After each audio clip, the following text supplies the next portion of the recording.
Obviously, last night not the way you guys probably wanted to go, but just your thoughts on the game. Yeah, I thought we're all really excited to play from the get-go. Obviously, we had a great first period. Didn't give them too many scoring chances. Second period, we kind of just lost a little bit of that momentum, started losing some 50-50 pucks, just, weren't winning some of our battles, and it resulted in them scoring some goals, some miscues here and there. Details were a little off, and they took advantage of that, but, some good adversity to face early on, and, bounce back tomorrow. Kat, Larson, and Newsy talked last night just about how a lot of miscues and sometimes sloppy play. Is that at least encouraging that, or just for a lot of this, you guys can clean that up moving forward? Yeah, for sure. Obviously, we've been good in our practices and executing, and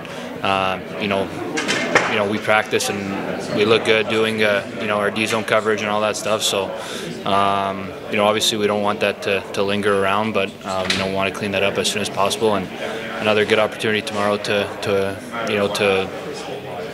make up for it. Obviously, it's game 1 out of 82 regular season ones for you guys. It's a long journey still ahead. Kind of where does that mindset play into not trying to overreact to last night and just moving forward as a team? Yeah, it's obviously a long season's ahead of us. A lot of hockey to be played, but it's good opportunities to learn from these. And you don't obviously make the playoffs in one game, so. We're just going to keep building. Obviously, we got some things to work on like every other team does, but, we got to keep our heads up high, have a positive attitude, and, put that one past us and look forward to the next one. And for you personally, obviously coming off with a new contract extension, your focus on your game this season, what does that look like? Yeah, obviously want to be better in, all the areas of my game. Obviously want to take a step forward this year in terms of, producing and just my all-around game, being more sound defensively, having more responsibility, a little more opportunities, and just taking advantage of those opportunities. Thanks, Joe. Any update on Jeff Petrie? Jeff's unavailable for tomorrow, but he'll be in a day-to-day. We'll get through tomorrow, see if he's available for Monday. So are you going with Albert or? We're going to get Justin up, so we'll need the righty there. So Justin will be in tomorrow, and I'd like to get Albert in. We might see Albert tomorrow. We haven't decided on that yet, but I would like to try to get him in soon in the season, kind of get him some game feel here. Derek, how important is that lefty-righty? I think there's some reality to it. Obviously, we wouldn't want to go in tomorrow with just one righty, and it probably affected a little bit last night. And just some players are comfortable on their off-hand. So there's some truth to that. We'd love an ideal 3-3, but those are tough to come by sometimes. So we're excited to get Justin in more. So Justin in for sure, but still Albert might also get in. Yeah, Albert might still get in. We kind of want to give some more time to think that over. What do you like about him, his game, like from what you saw in exhibition? He moves the puck, good hockey sense. Obviously, he's not the biggest D-man, so he's got to defend through hands. I like what I saw at the end of last year, and it's translated pretty much what I expected in the preseason. So it may be tomorrow, may not be tomorrow, but I think we're going to get him here pretty soon and see how he handles real NHL game. You can go with Talbot tomorrow? Talbot will be in that tomorrow, yes. A lot of the guys talk about avoiding overreactions from last night. From that leadership group, how much is their importance kind of starting the season on a high note? Of course, it's a bounce back, but even the game itself, we probably couldn't ask for a better first period. I was fully confident after how we performed in the first period that would translate over 60 minutes and being successful last night, but didn't. Even some of the things that creeped into our game in the second, some D-zone structure, obviously puck play was an issue last night. We had a lot of turnovers. I think it was pretty self-inflicted last night, so I think it's important not to react, but to respond correctly on a performance like that. It just feels like we kind of gave one away with the way we started the game. Was that what stood out most from watching that film over, that self-infliction? Yeah, the second period. Yeah. I mean, again, it couldn't be any more happy.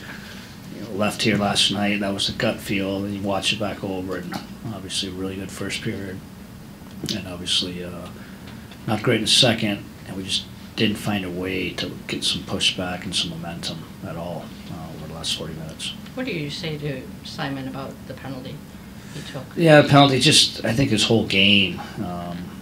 Even their second goal. He gets beat on a 50-50 off the line. He gets beat on a 50-50 in front of the net. It's just a little urgency you need all the time. And I just think, if you're going to stick up for a teammate, just be smart about it. Just, you can grab the guy. You can, give him the, hey, I didn't like the hit, but, just giving the ref a freebie, especially with the objective of calling cross checks, and it's momentum, it's learning, it's game management itself. We got that game back with a little momentum, which was a battle for us, and then we just put them in the power play. Is that growing pains just a little Yep, bit? of course. Yeah, there's gonna be, which is fine. This is understandable. Quick thing that last night, Yes. you guys challenged for the hand pass. Is that one of those where, are you certain on that one going in? Is that Yeah, we only challenge. We have a rule. We only challenge if it's 100%. Okay. And sometimes, obviously, that's tough with the goalie interference, but the hand passes in the netting, the offside is usually 100%, so pretty comfortable on that one. Is that something when, just kind of give us what you can tell us about this, where you guys got the guys in the video who were signaling down to you guys right away? Yeah, we buy ourselves some time, but literally immediately after the goal, they review the whole thing. That's the first objective. Yeah. And then they'll signal down to us or in our earpiece on what they want to do. Did you see that hand pass live, or was that one that... Well, I was originally, offside was close, I was tight. So then the hand pass, yes, I saw it live, but sometimes that immediate hand pass, what happens after that, or did it go off a stick or something? It was, that was a pretty easy one. That was clear, glove right to stick. For Johansson, whenever he makes his debut, is it more beneficial for you to have him at home where you can dictate the matchups? Yeah, it could be, yes. Especially maybe even he's probably going to spend some time on his offhand, so that might even be more beneficial on helping out with matchups there. So yeah, it could be, but we're comfortable in him playing him. Wanted to get him in sooner than later. It's just sometimes just the rhythm of it. It's hard. He's never played an NHL game, and then he's going to sit out for a long period of time. It's a hard ask of him. So we're gonna get him in. I'd expect probably the next 2 games, and maybe even tomorrow. Are you going to do a double take when you see Stamkos in a Nashville uniform? It will be awkward. Just some good memories personally. Obviously a special person and first ballot Hall of Famer, but just a journey with him too, where we were, I wouldn't say rock bottom, but that series loss to Columbus was an all-time low, and then for him to lead us to where we ended up being from there, pretty unique relationship. So I'll be excited to see him, but it will be tough to see him not in a Lightning jersey. Were you a little surprised? When... No, I understood it, and he's a special player, and there's value. Sometimes you gotta take care of yourself, and I'm sure it was extremely hard for him to get to that point, but I understand it. With the forwards, what's the balance early in the season between letting guys build some kind of chemistry together versus, get a new look and shake things up? It's a tough balance, because we just, even through the preseason, would like to see a little bit more at times. So we're gonna be fluid a lot with our lines. Even in the practice today, we had a little flip in our top 6 there. So we're going to constantly be working through that. It's going to be a work in progress.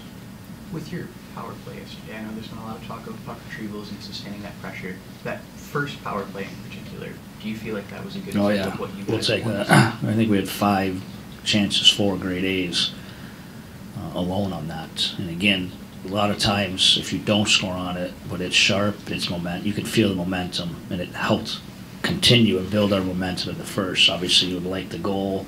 I think 2-0, that game looks a lot different, but it gave us momentum. And even on the second one, we lost some battles in face-off. There's some 50-50s lying around there, and it just drains you. So, again, positive on the power play last night. Basically, in my eyes, 2 power play goals. but still a work in progress. And then a little bit more specific on Alex Spring with that second unit, moving him to the bumper.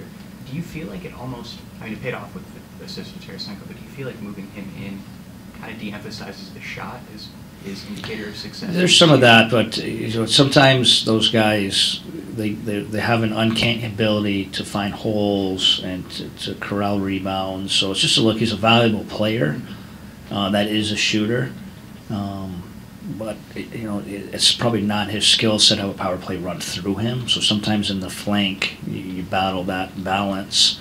So I just think sometimes moving him in and out, it's probably the luxury I'm talking about, and I don't know if we necessarily have that old Washington Capitals or Tampa Bay Lightning where you had the perfect alignment of the perfect person in that spot and the hands line up, but you still have valuable players, so I think you got to be a little creative. So I think you're going to see our power play fluid all year like that. It happened so for you guys last night, watching a couple other NHL games since night, you see it too.